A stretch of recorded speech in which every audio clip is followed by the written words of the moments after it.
Hello, beautiful ladies, and welcome back to another Women's Hour. Tonight, I'm joined by the lovely Cows. Welcome, Cows. Are you there? Are you still making tea? I'm here. Welcome. I just flying by the seat of our pants here tonight. I just started the show and just hoped that you'd be here by the time the intro ended. We're still waiting for Amy, who's joining us soon. Simps, please don't start crying. She will be here to receive your simp bucks and to bestow a lovely smile upon us. In fact, I think I see her sneaking in now. And welcome everyone. Tonight we're going to be addressing a topic that was suggested last week by a lovely super chatter. And if you would like to be a lovely super chatter who suggests a topic, then please go ahead and leave a super chat. We will be addressing the winning, whoever wins the super chat auction. That is, if you super chat the largest amount this week, you can have your topic addressed. I'll add Amy to the show if she's ready. I don't know if I can see her, but okay, that's out. Just so. How are you doing, Amy? Thanks for joining us. I'm doing okay. In my usual style, I decided to start the show and just hope that my guests showed up. So I'm glad you're here. If you need to take a minute to get ready, we can hear you, we can see you, looking lovely, and I think if you want to go straight ahead with our headline topic, we can. Otherwise, I can do Taming of the Shrew first, since we did have someone pay for us to talk about it. I'll go with Taming of the Shrew, and I'll get my headphones in case there's any. No problem at all. Yeah. Okay, so in order to tackle this topic, I was the only one who managed to watch it and to do a little bit of research, so I hope that my analysis is good enough for whoever paid for us to talk about it. But I watched the 1929 film adaptation of Taming of the Shrew, which I thought was brilliant, actually. I really recommend watching it. It's a very early film with actual voices. To have a film with a talkie. It's very early talkie, and the sound and the acting are all very good, taking that into account. And Douglas Fairbanks plays Petruchio, which is he's brilliant in that role. If you don't know Douglas Fairbanks by name, you might know that in the 20s and 30s he played roles like Robin Hood and Zorro. He's a very swashbuckling hero type of actor, and seeing him being Petruchio was he was a really funny performance. And I have to say that Petruchio is now one of my favourite Shakespearean characters. He's got that brilliant, really take no prisoners, supreme self-confidence that I like in characters like Benedict from Much Ado About Nothing. But unlike Benedict, he's not really snarky. He's just completely in your face. I don't even know what you call it. He's like supremely optimistic. He's just like a giga chad. He's basically this amazing adventurer who's just come back from some amazing feats that he's done.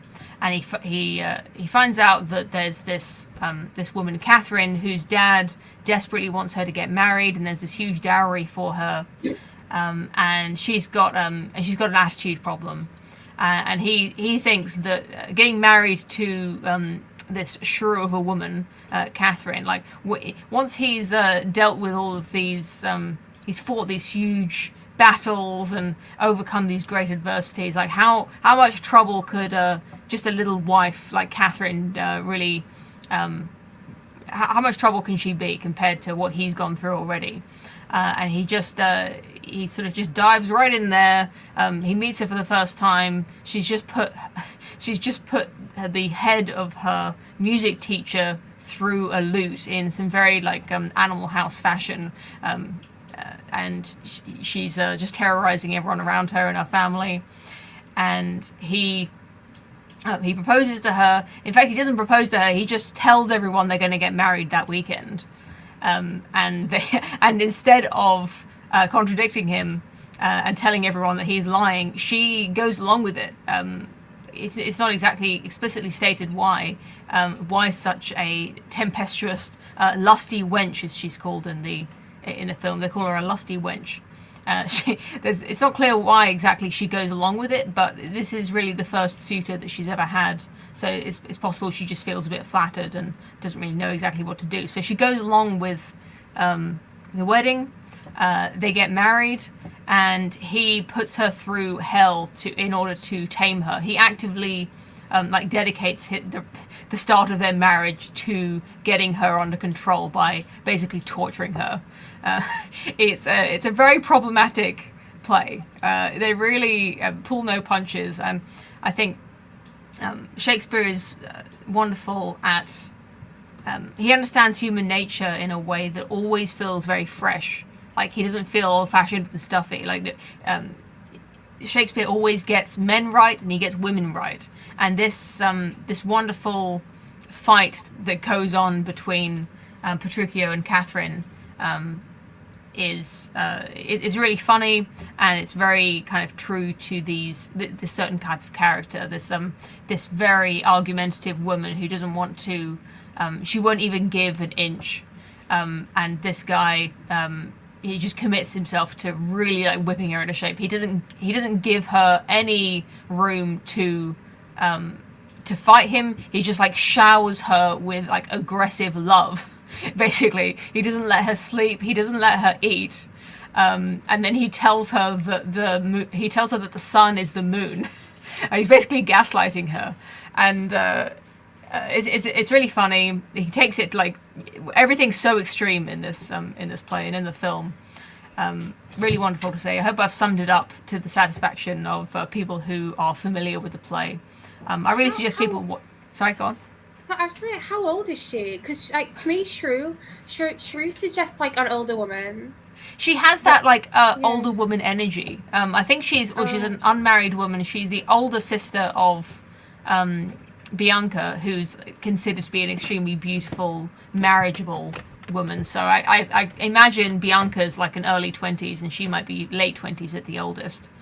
That's so weird that in Shakespeare's times, women had names like Bianca. I heard it sounds like a footballer's wife. It reminds me of someone was telling me that Tiffany was just a really popular name in the medieval period, but it's never a name in medieval reenact period dramas now, because no one would believe there was a medieval person called Tiffany. Is that the kind of with Bianca as well?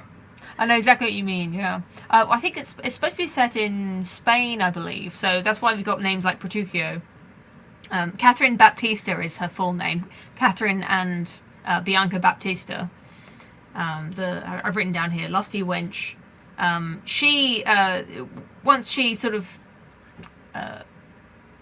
deigns to be married to this guy, she kind of thinks that she's such a wild, strong woman that she thinks that she can kind of tame him in return. So it's possible that she takes on this marriage because she knows she's never going to get an offer again, and she thinks that she's strong-willed enough to not be tamed. As our guest Birdie, who's not joining us tonight, has said before, she's a kind of Birdie type character. She believes that her will is strong enough to not ever be tamed by Petruchio or by her father or by any man, until she's just completely worn down in the first 24 hours of marriage. He manages to completely wear her down, and the kind of the punchline of the whole play is that Bianca, who's supposed to be this beautiful, submissive, perfect wife who everyone wants to marry. There's a whole B plot about her and all of her suitors and mistaken identities, and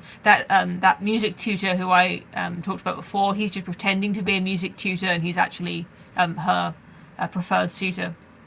I won't go into all of that, but the funny part is that right at the end, this wonderful, beautiful, submissive, delicate Bianca, she ends up being more of a handful of a wife when she gets married than Catherine was, because Catherine has been completely tamed and domesticated by this very strong Petruchio.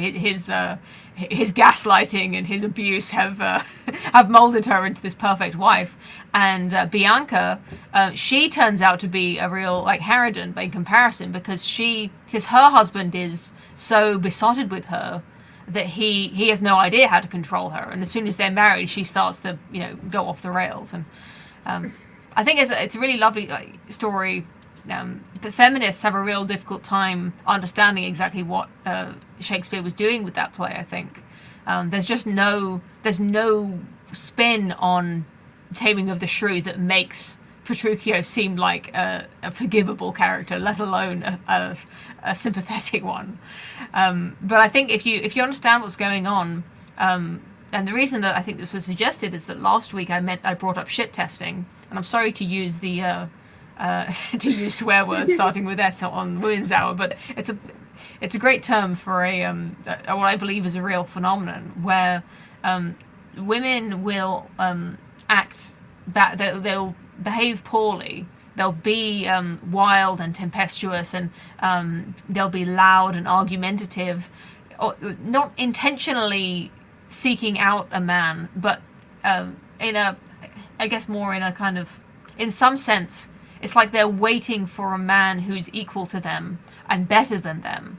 They don't want a submissive man who's just going to say yes, dear, and hold my handbag and all that. They want a man who's going to, shut them down and say, no, stop it. Like, they want a Petruchio to come in and demonstrate just how strong-willed and how good a leader he is by taming this behavior, by shutting her down, telling her when she's going too far, and ultimately making her into a much sort of happier person, being in... I think Mr. D said this about dogs, actually. He said it's true of children, it's true of women, and it's true of dogs, that they want a strong leadership. And if you're not there as that strong influence, they'll just act out, because that's what they really want. A dog wants a leader of the pack. He wants a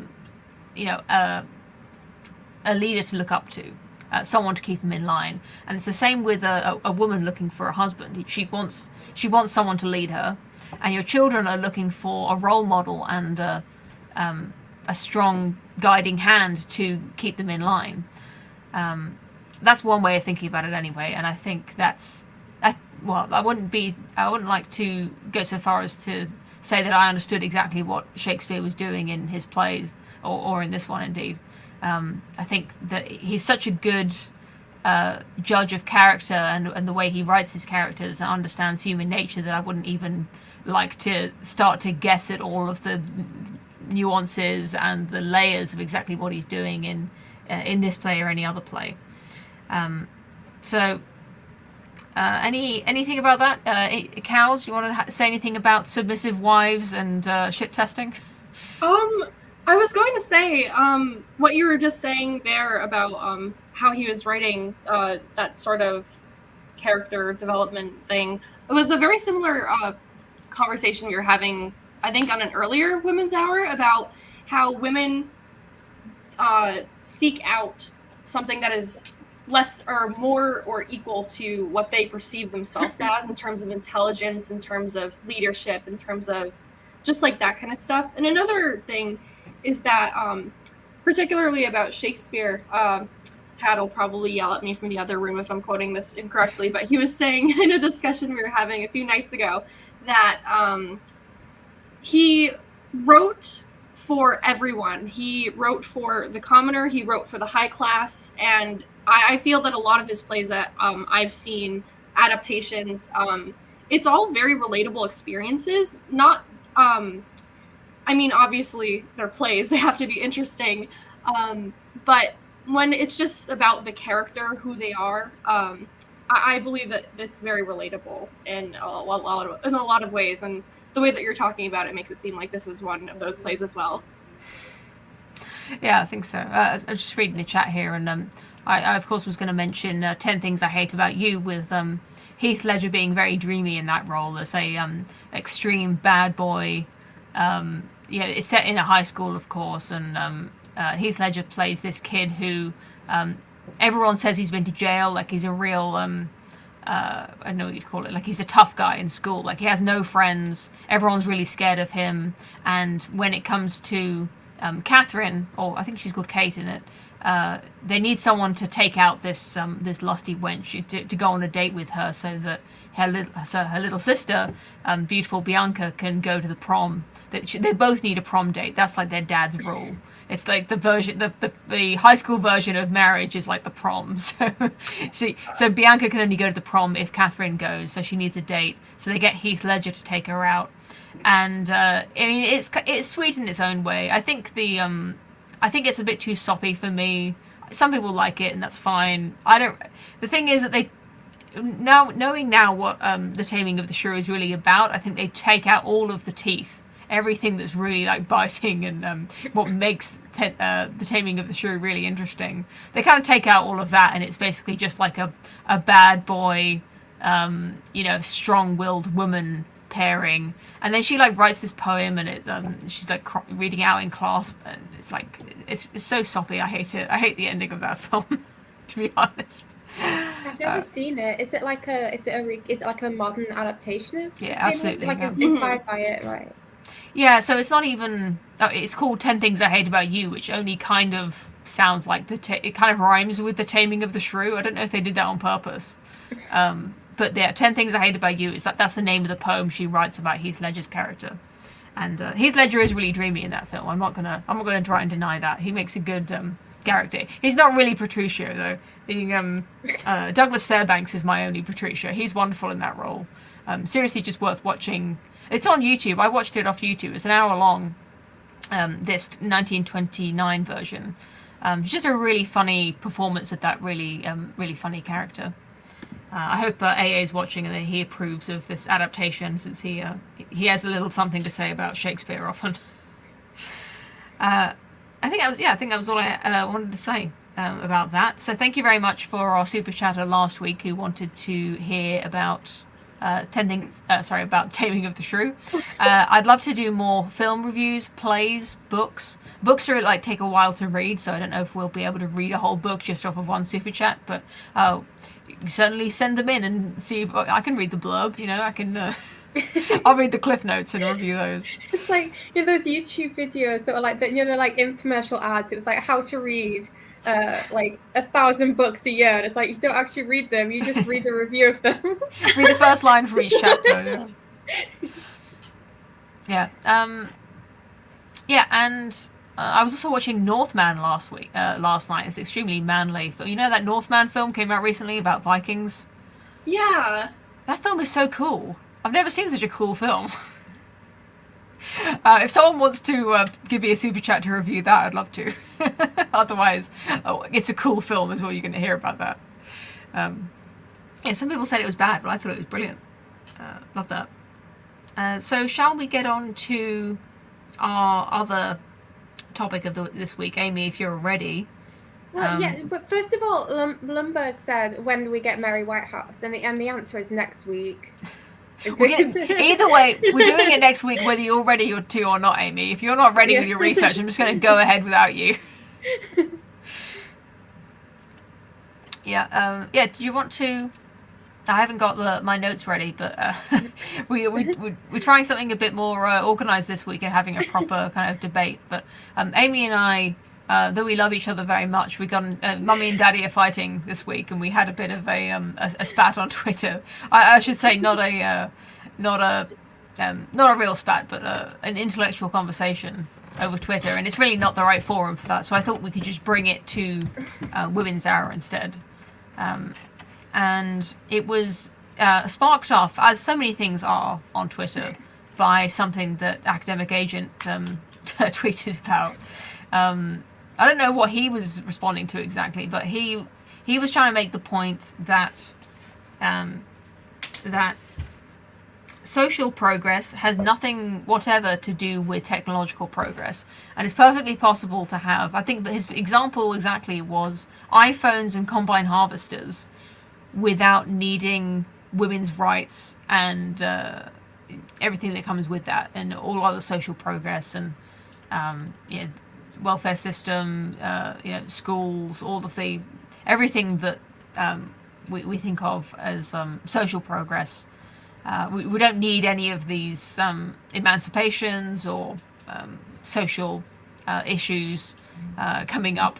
Just because we have technology, it doesn't link to social issues at all, which I think is, I don't know if what he was saying was aspirational, but I think in reality that has not been the case at all, and that technology has allowed for much of the progress that we've seen over the past 200 years.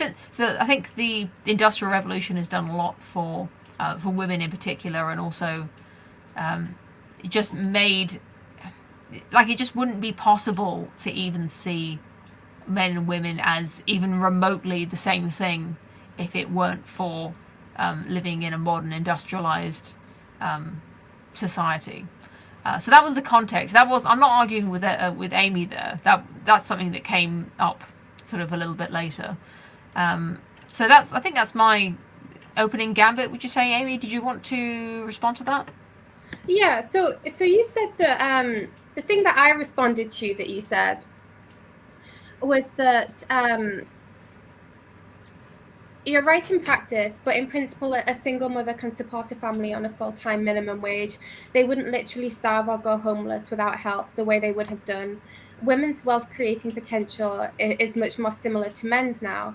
And I think that my two issues with the first statement, you said that women can support a family on a full-time minimum wage, which, you know, that's not possible. I don't think a woman cannot support more than herself on a full-time minimum wage without help from either the state or big baby daddies. Or money from baby daddies. I think like a full-time minimum wage, £9.50 an hour, is not is not enough to support like more than one person.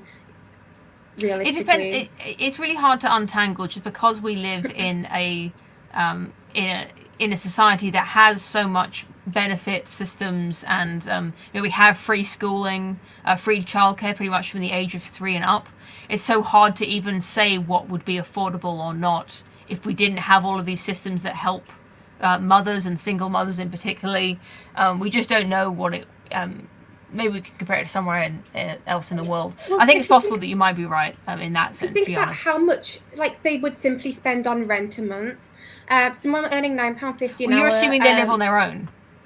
They might live with their parents, or In which case they're receiving help from their parents. Yeah, that wouldn't be independent, at least the way that I'm seeing it. Yeah. I think you may be right. So maybe I went too far there. I guess what I was trying to say in that tweet is that maybe supporting children wasn't realistic. I still think it's probably possible that they wouldn't, like I said, they wouldn't literally starve. The children wouldn't actually they starve to the point of dying. They would have help from someone else. Yeah, I guess so. But I think my point was that women, once their productivity, or I called it wealth creation, which I think is my second point. I use wealth creation interchangeably with productivity, which I believe means the same thing, economically at least. That when you go out and work, whether you're literally creating something or not, you're either freeing up time for someone else, or you're somewhere along the line, you're making something that is useful to someone that they are paying for. And I call that wealth creation or productivity. I don't know if that's worth really going into that issue. That might be the crux of a disagreement, or it might not. I think that is the crux of our disagreement, because I would say that it's just, I would say that it is saying that women in general, and most women in particular, can create wealth is equally as absurd as saying that men can get pregnant. Like, women just cannot create wealth. Like, women don't create economies, women don't create civilizations, and women, simply cannot be productive in any meaningful economic sense. And I would say that the only reason we seem to have this illusion, like you said, is because of the Industrial Revolution. But the Industrial Revolution has created extremely artificial environment that is based solely on lies, which we are never really that far removed from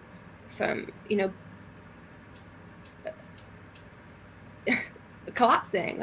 Those those situations, we're never that far removed from those situations not existing. You know, it would only take a natural disaster, right? It would only take, you know, a significant economic crash for that to just simply the lie that is built on, that women can be independent economic beings, be revealed. Well, nobody can exist in it. You know, if you're dropped off on a desert island, whether you're one person or 50 or 100, it's not enough to create. We live in such a behemoth of an economy that we're so specialized in everything that we do that it's really hard to even see how what each individual job, you know, working on a checkout or you know, being a cleaner, we're so alienated from the actual product that produces, that allows people to live, that it's really hard to see. But the fact is that, like, they say no man is an island. It's the fact that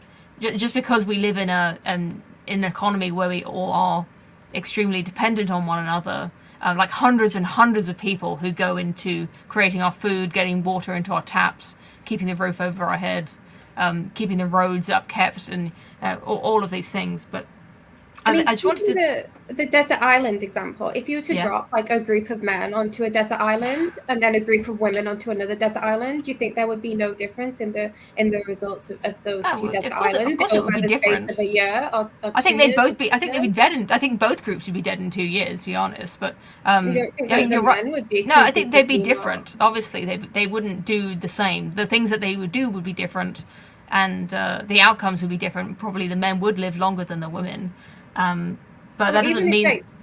But that's the whole point, is that industrialization, the fact that we have technology, and especially modern technology like computers and things that make our brains directly productive without the need of dexterity, without the need of massive getting dirty, going to a place. You can serve a lot of people just almost directly with your brain just by sitting at a computer. The female brain is so, the female brain and the female body is so unable to deal with stress in the way that a male body can. Women are considerably more sensitive to their environments and to stress than the men are. And that when women are put into this role in which they're supposed to act like men, this has such a huge impact, not just on the workplace itself, and coming in the workplace having to accommodate sort of the caprices of femininity, that that in itself reduces the productivity of workplaces in general. That the women who are expected to fulfill this male role, who are completely unsuitable to it, then go home and are expected to switch from this masculine role to this feminine role of a caregiver in the home towards a husband and towards children, which is it's simply not possible for women to just switch between these two roles on a daily basis. And I think that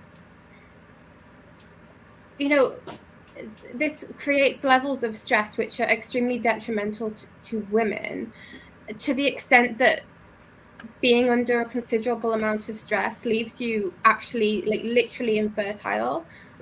It can literally lead to your periods, if not stopping altogether, but being significantly disrupted. And I think that Sorry, Amy. What kind of jobs are you imagining when you're talking about this? I'm just trying to think about exactly what is the woman you're imagining when you're talking about all this. What's her job? The general office job.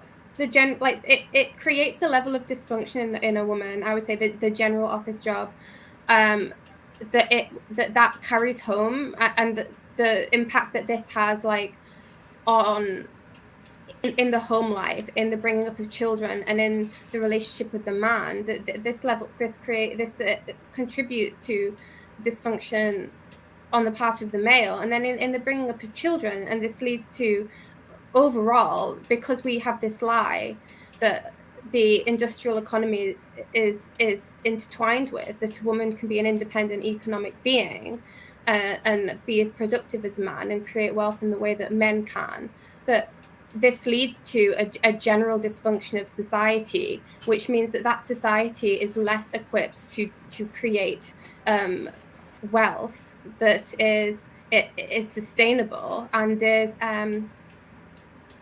is fulfilling the potential it could. Well, I think first of all, I want to just address this issue of creating wealth, because I know we talked about this already, but the way I'm using that term, I think I'm sort of taking after the kind of Thomas Sowell economist view of, I don't know if he uses that exact term, but I'm using it in the sense that if you take flour and eggs and milk and sugar, and you spend 30 minutes combining those ingredients, cooking them, decorating it, and then selling that as a cake, you've created wealth. You've created cake. You've created something that someone else wanted that they didn't want to make themselves, and they've paid you for it. So anything that you make that people want is wealth. The person who paid you for the cake, they wanted the cake more than they wanted that money that they gave you. And that difference in value between what you give and what you get is the wealth that is created. So you create wealth for the person who buys it and for the person who makes the cake. You're both richer for the fact that you've had this transaction. I would not say that these sort of small things are the creation of wealth. I would say that what they are is something that is a sort of a luxury, afforded to women by the creation of a wealthy society by men. Okay, what if it's not cake and it's bread? Something, a more staple food that you actually need to eat. That's not creating wealth. I would say that is it productive? I would say that you need to distinguish between the creation of wealth and the creation of just sort of things you need to get by on a daily basis. I would say creating wealth is virtually is something akin to the creation of a civilization. Right? Okay. Well, I don't want to. I'll stop calling it creating wealth. Do you agree that it's productive to do things that people want to pay you to do? Not necessarily, no. Well, what about creating cake, creating bread, sewing clothes, textiles, manufacturing textiles? That's a job that women have done for many centuries. These things are obviously they're productive and necessary, but I would not say that they are the essence of the creation of wealth and productivity. Forget the wealth thing then. Let's just agree to disagree about the creation of wealth. I'll call it productivity instead, for the basis of this debate. But being productive, it's kind of, I don't really know how to proceed if we're not the most jobs that people do. They're working in a supermarket checkout, something that they're not creating art, they're not creating beauty, they're not creating any food or drink. They're just facilitating the exchange of goods in a way that benefits people who want to get food. And that has been set up by someone who is almost inevitably a man and almost has inevitably been a man throughout the entire course of human history. Sure. But I think my idea of the office. You're talking about creating objects, and I'm talking about creating systems. Okay. Well, yeah, both of those things are important. I don't think we need to agree about all of these little details, to be honest. Like, I want to get the thrust of my point across and let you get your main points across.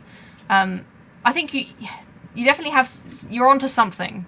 And you're right. And when I was talking to my husband about this, he was mostly concerned with the fact that it doesn't matter how productive a woman is. If she's extremely good under stress and she's earning hundreds of thousands a year as a lawyer, or maybe she's a supermarket magnate. Maybe she does one of these super productive, super useful jobs to society. It doesn't really matter what she's doing because the opportunity cost of that is so high for a woman. If she spent her 20s and her 30s earning loads of money, being really super productive, and she hasn't created any life, in the modern era, the creation of life is the bottleneck for civilization. So it doesn't matter what we're creating, because if we're not creating new life at this point, it's all going to be for nothing. That was his argument. So none of it's sustainable. So the question of whether women who are working are doing something that's useful in the short term, perhaps isn't even relevant to I guess what you're talking about, which is a more kind of spiritual, long-term view of what is actually useful to society. I wouldn't say it's spiritual. What I'm saying is spiritual in the least. What I'm saying is that I think that you see this general system as it exists, and you see like a potential flaw in the system, and you're like, we'll fix that potential flaw. And I think that's an extremely technocratic way of approaching things, when in fact I think that the entire system is flawed because it's based on a lie. And I mean, what would you suggest as like an alternative to that then? I'm not sure. I don't know what the alternative could be. That would be like asking, like, I know it's a very broad question. That would be like asking like a feudal serf to predict capitalism. You can't but I would say that the system that we have now is simply based on the lie that women can be independent economic units in the way that men can. When women are only paid as much as men because it's literally mandated by law. I think that's the other point I wanted to argue with you about, because I think that is literally true in the sense that 100% the salary of a man is probably not what the average woman is worth doing the same job. I think everything you said about all the reasons why women are less productive, it's accurate. But I still think it's more like closer to over the course of an entire woman's life, if she doesn't have children, she's a complete spinster. I think she's probably about as 90% as productive as a man in her same job would be under those circumstances. And she's actively contributed to the dysfunction of her society. So while yes, in this very specific sense, she might have done something that is useful and facilitates productivity on some level, she's actively harmed. We're all contributing to the active harm of ourselves. What if she's robbing Peter to pay Paul? Yeah, I absolutely agree. But what if she's infertile, not by choice but by biology? She's and she's taken the choice to extract herself from the marriage market and to just dedicate herself to work. Do you think that's a better way to live her life rather than to try to pretend to be little wife at home without being any of the taking on the motherly responsibilities that make that there are worth other doing? ways of caring for people, and people. This is something that I think a lot of people at the moment have difficulty saying because it can come across as mean. But if I was infertile, if it turned out that I was infertile, then I would see that as a huge deficit in my femininity, and I do think that is just the reality of life. But I don't think that means that you should attempt to fulfill the role of someone who was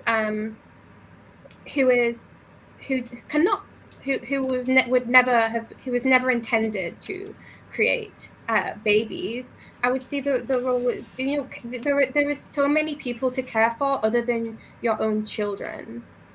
That's a good point. Thanks for that. I think you're right. And I think a lot of the issue is that we see that the only worth that people have is as independent economic beings.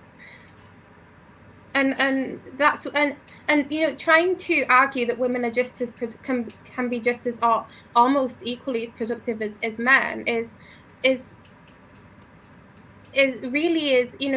something that seems to be done by a lot of people in an attempt to praise women, when in fact I think it's completely degrading to the natural role of what a woman should be, and so in a way it's extremely disrespectful towards the idea of womanhood and femininity. This might be a good time to to explain what line go up means, which I really thought, Amy, that you'd be on top of the lingo, the line go up. I even asked my husband if he thought it would be good to put that in the title, or if people wouldn't know what it meant. So for anyone wondering, and for Amy, and I think I think you were using it in a slightly different way to how I was using line go up. Okay. But, line go up is I think AA uses it. I understand it to be kind of a shorthand for like feeding the GDP machine monster. Yeah, exactly. You know, just like sacrificing everything in an attempt to make the GDP per capita of a nation go up, without regard to the future, without regard to any quality of life that's lost, or any other anything else that we actually cherish. Just single-mindedly going after increase in material wealth that is, roughly equivalent to the GDP, or like bean any other. counting. Yeah. So line go up is it's just like the kind of corporate culture, the way that women are encouraged to go and be productive outside the home without any regard to the fact that we're running out of road to lay in front of us, and soon there's going to be no one in this country to keep it going, because the women were all out earning money instead of a home making citizens of the future. So that's what line go up means, and I think that's you and I both agree that it's completely short-sighted and foolish to pursue economic prosperity if what you're sacrificing for that is not just the short-term well-being of women and the happiness that they would have otherwise found being having their femininity more integrated into their lives, but also the fact that it's not sustainable, as the leftists love to say. It's just not a sustainable model for a civilization to continue in the manner that we have been doing. But I think the reason I got into this conversation instead of just leaving it on Twitter is that I still do think that, for better or for worse, and probably for worse, the Industrial Revolution, it brought down some of the barriers between male and female roles in a way that was extremely significant, in the sense that I think women can, whether they probably shouldn't, as we're discovering now, but I think it is possible in a way that it never was before for women to behave like men, even before the pill and contraception and abortion made it possible for women to control their fertility. They always had the ability to say no. Basically, that women were kind of funneled into marriage for not for economic reasons, not insubstantially. The fact that she needed to support herself was probably a something that would make her want to get married in a way that modern women just don't need anymore, because they have jobs. And I don't believe that it's 100% just companies trying to boost up their gender equality numbers by paying their women more. I think they actually are producing something that people want to pay for, like cakes or whatever it is that women are doing on the supermarket checkouts, or in as I've been arguing on Twitter a lot because of this, just working in factories. Like, if you actually go, I do a lot of factory visits for my job, and it's just full of women, like middle-aged women, are really good on assembly lines. And it's not very good work. I'm not saying that I wouldn't like to see these women at home with their children rather than sending them off to school instead, but the fact is that they are creating something useful on these assembly lines. They produce food en masse for all of us to eat, and they're doing useful jobs. Not that they should be doing that, but the fact is that they can, because of mechanization. The fact that they no longer need muscle, the way that the men of the past needed to literally use their muscles to do work. Now we burn fuel and we get electricity. We have engines that do the literal heavy lifting of jobs, so that women, they can, they may not have exactly the same amount of dexterity as men, but women's dexterity is still very good. It's almost, I'd say, like 90%, 95% of a man's. If women's mental dexterity is so good, then why are there so many women taking SSRIs? I'm not talking about mental dexterity. I'm just talking about doing jobs like sewing, like manufacturing, just like literally your hands. But I think women do also have the capability of doing these more intellectual jobs. I don't think it's good for them, as you've pointed out. They're not really up to the work of doing decades and decades of this kind of stressful environment. As for the reasons that you've mentioned, I agree with you. But the fact is that they are generating something, and that is an economic reality that I'm not surprised that it had these social effects. Not saying it's a good thing. I would say that it's the pressure of having to economically support yourself is so unnatural to women that is what causes a lot of this stress and dysfunction, which is so disruptive to the female personality and the female body. Is that sort of need to consistently be in survival mode puts women in a position where their basic sort of functions, both like socially and biologically, are actively dampened. It's that need to put themselves in the position of fighting for a livelihood, which is actively damaging to women. Well, I would say it's important to kind of reinforce what Poe is talking about with the fact that there's been so many years of social rhetoric reinforcing this kind of society. If you would have told women maybe 100, 150 years ago everything that Poe had just said in a positive context, they probably would have said, no, I'd rather stay home with my kids.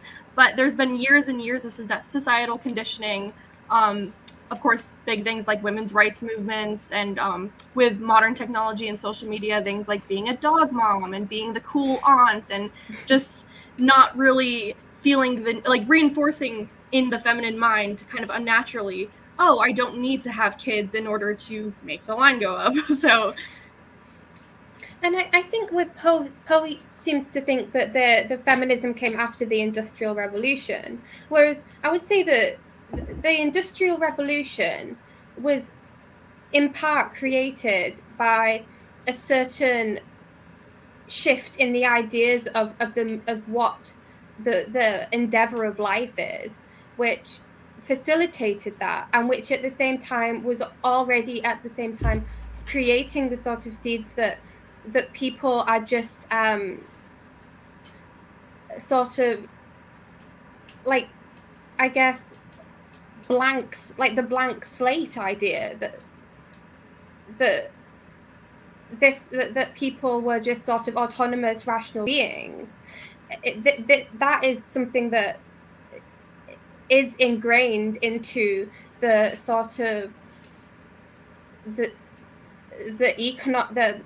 intellectual shifts at the time, which have a real impact on the way people just see the world in general and see their position in it. The feminism as an explicit movement came after, but the changes which allowed feminism to occur happened prior to the Industrial Revolution, and the Industrial Revolution could not have happened without them. Historically, I have no idea if you're right or not. Sounds like you make a convincing case, but as a technologically minded person, I've always assumed that the Industrial Revolution happened as an inevitable result of the fact that we figured out how to make steam engines, and increasingly efficient steam engines that took the extremely backbreaking physical labor out of a lot of jobs in a way that no machine ever has before. We get a lot of super chats I want to read. Sorry, okay. Go on, Amy. I would just say I think that the Industrial Revolution came out of obviously technological advances, which were also, but there are multiple things which lead to such a huge development, a huge change in human history, and the way that when people have when people have ideas like humans are autonomous rational beings, or ideas like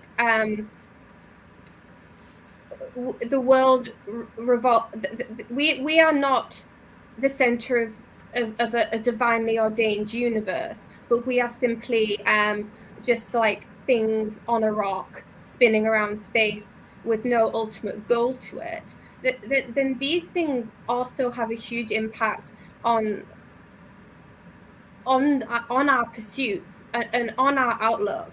So something like the creation of the steam engine in itself might not necessarily have led to where we are now. And the creation of a steam engine might not have even occurred if the earlier developments, such as the Copernican revolution, had not happened. Like these things are not sort of a thing happened and this happened as a result of that. There were huge societal changes. I realize I've said the word huge multiple times, but they are, and they have a huge. But these things do have an impact on the way we operate as a society. We haven't always seen the world. We haven't always seen the world in the way we do now. We've got one simp each, and they paid money, so I'm going to read their messages. For $5 from DRT is King. Thank you very much. He says he claims to be a historian. I don't know if that's accurate. Poe is right. The feminist movement was born on the decimation of the home industries that older women did for centuries. I don't know if that's accurate or not. I'm not a historian. I don't even know if DRT is King is a historian. Thank you very much for that. Or if he's a very good one. Or if he's a good one. From Mike Smith for £10. If women did not have the vote, would mass immigration be impossible? I think that says. From Amy Simp number 1. Thanks very much, Mike Smith. You can take that, Amy, since he's your simp.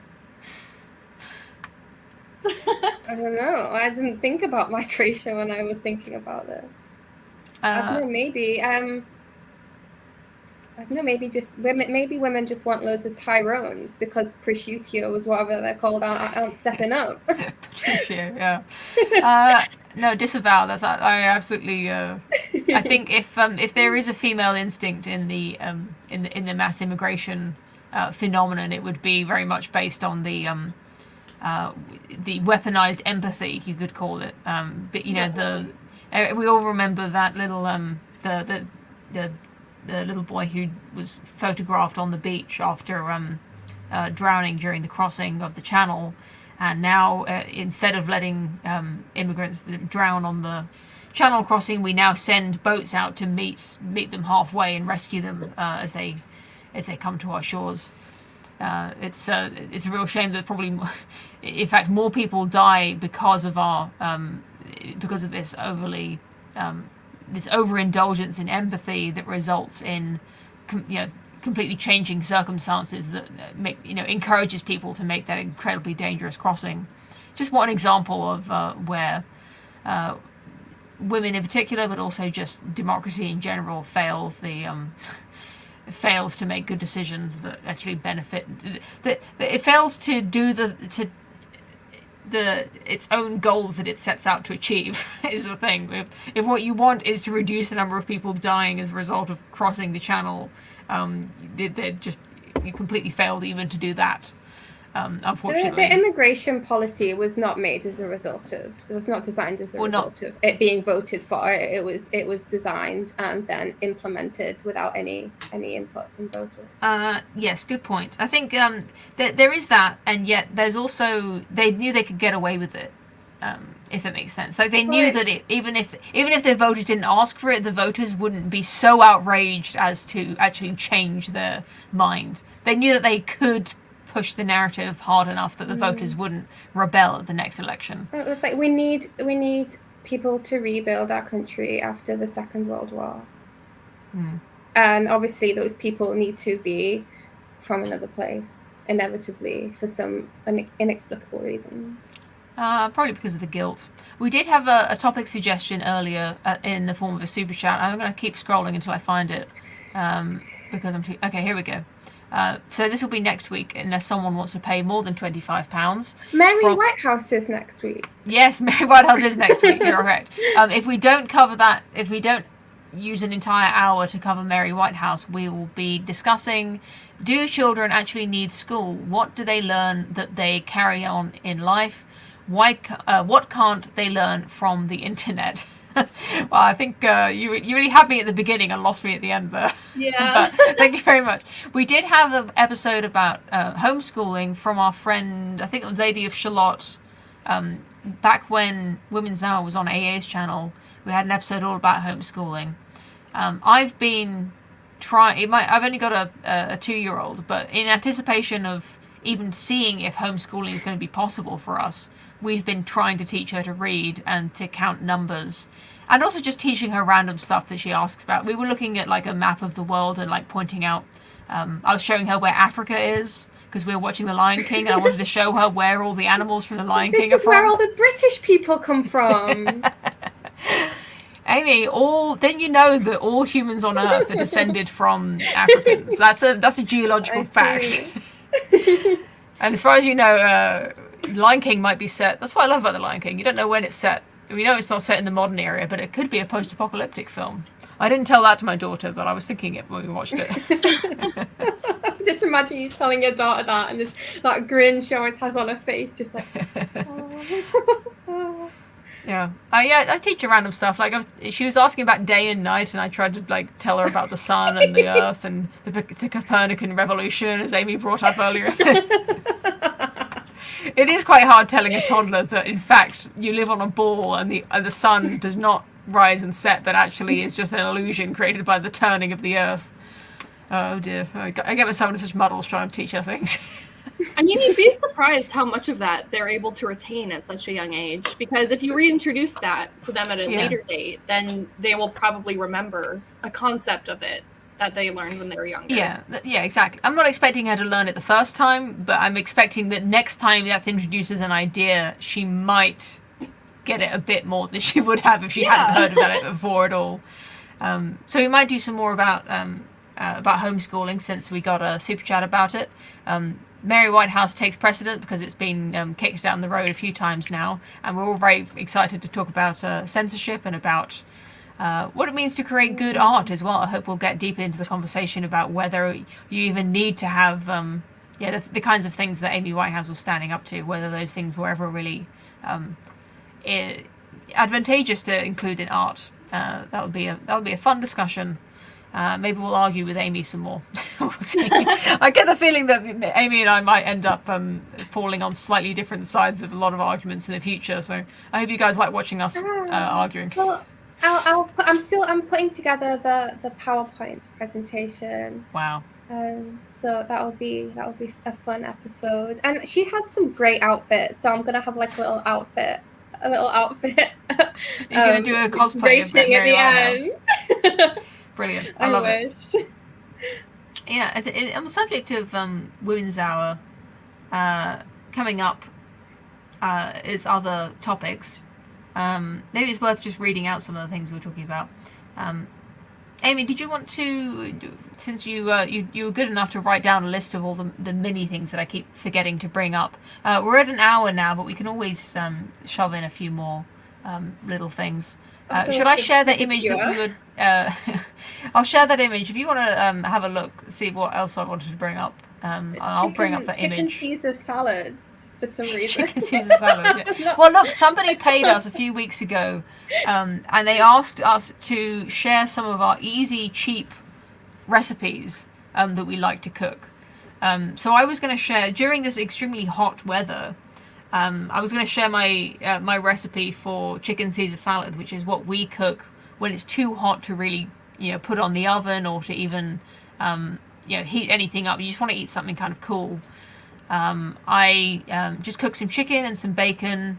You make a Caesar dressing. You can make it yourself. Don't buy it in a bottle. It's super easy to make. If you're like me and you love anchovies and you have anchovies and mayonnaise at home anyway, you've pretty much got a Caesar dressing. You get some lemon juice, mayo, and anchovies, which are things that we always have in the fridge anyway. I acknowledge that not everyone has anchovies at home, but And no, Uh, it doesn't taste unnaturally like anchovy for all No, the no, people no, that no. don't like it.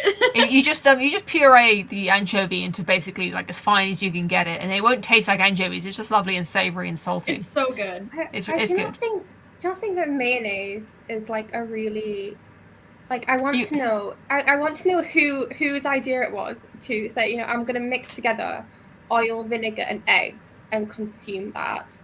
Like there's just something extremely repulsive about that, and the thought great. that it was a man. Mayonnaise is the best. It's disgusting. Yeah, and then you need parmesan for a Caesar salad. That's the only other thing I'll mention is that you know parmesan, some tomatoes, really nice meal. And the inclusion of like chicken and bacon, it elevates it above just a salad. It really feels like a really substantial meal. And the cheese, of course, helps. Parmesan cheese. I try to make some croutons as well. If it's not too hot, I'll basically make some toast in the toaster, cut it into cubes. I'll butter it actually after toasting it, cut it up, and then stick it in a frying pan with some oil, and then grate the cheese on top. And it makes a really messy frying pan, but it makes some really nice croutons because the cheese just melts onto those croutons, and you put those in the salad, and it really is like the least healthy salad you've ever eaten. It's delicious.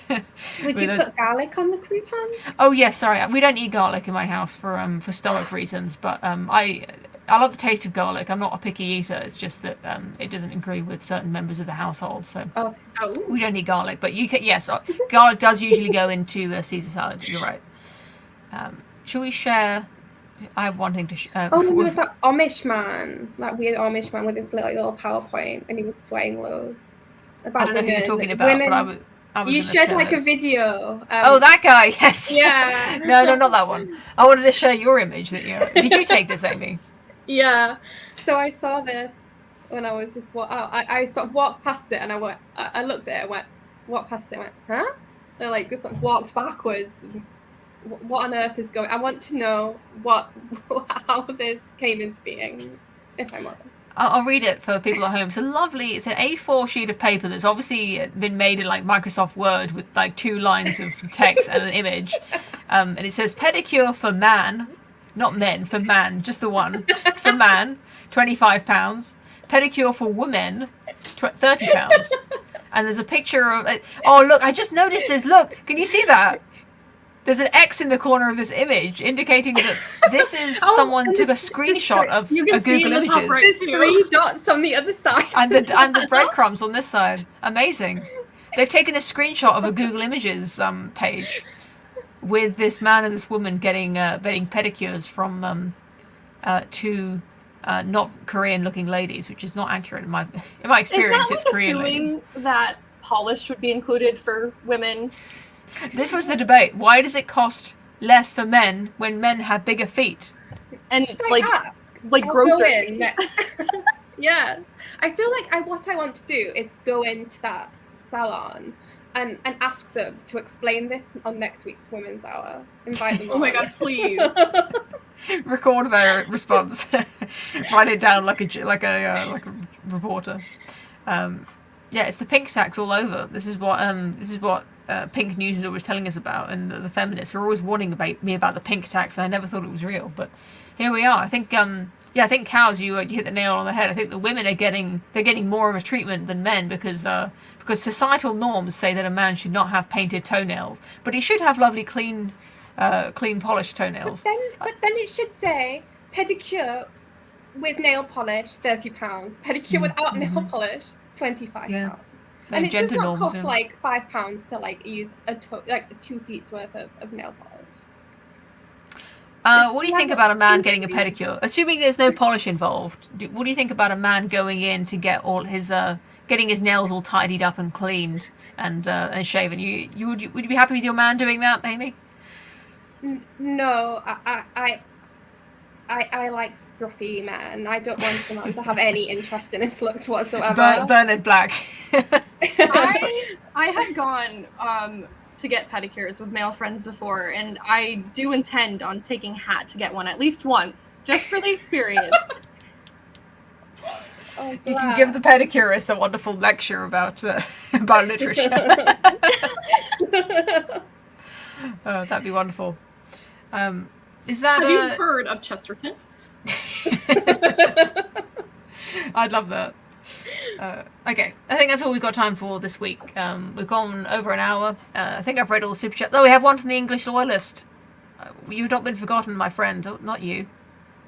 I have to scroll up. There's been so many messages. Thank you, English loyalist, for $20. Not very English dollars, I must say. Great stream, ladies. I always remind people of the fate of the Navajo. Let a bunch of people in and you lose your sovereignty. Don't make our mistake. I always look forward to Fridays now. Have a good night. Who the hell does not look forward to Fridays anyway? I mean, it's the first day of the weekend, surely. Thank you, English loyalist. That's very nice of you to say, though. Have a nice night as well. Have a good night, everyone. Have a good weekend. Go ahead and check out my video that came out yesterday. I think I brought it up. So, oh, we're still on there. Great. From my channel, which you're on already. If you don't go to church, you ain't conservative. That was the title. Once again, I've managed to rile up my viewers who love to. They'd love to get in the comment section and just respond to the title as if I didn't even talk for 8.5 minutes about the subject. We were all watching you from the vestry, and we all thought you were a bitch. I love that sketch. Yeah. That's brilliant. Go watch that Mitchell and Webb look if you don't know. Follow Amy on Twitter so you can get a link to that. I've also got a new comic out. Is there a way of doing this that's not going to dox myself? Just stop that for a second. And let me just go back to my new comic. I swear it's going to be any second now. Here we are. Let's go and share this. Somehow, even when people follow me on Twitter, they don't always know when I've got a new comic out. So this was based on real life events. I'll just read it out so that everyone. I don't want to just sit here awkwardly while you read it. Step 1, rock the baby to sleep. Step 2, put the baby down. Step 3, the baby woke up, so repeat step 1. Step 4, try to be gentler this time. Step 5, no, maybe try step 1 for longer. What, do you have something better to do? Step 6, this time for sure. And step 7, you did it. Step 8, do it again. That's my answer to Mum's Life comics, if you're wondering. Do you follow the super nanny method of like putting them to bed and just completely blank face, ignoring them and just putting them to bed consistently for hours? My husband does that.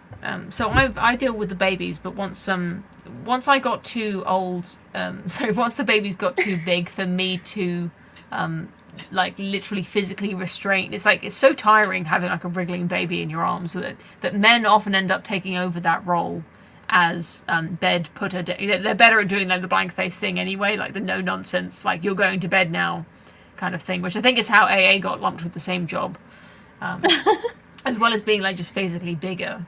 It takes a surprising amount of like muscular energy and strength in order to just consistently restrain a child who won't stay in bed.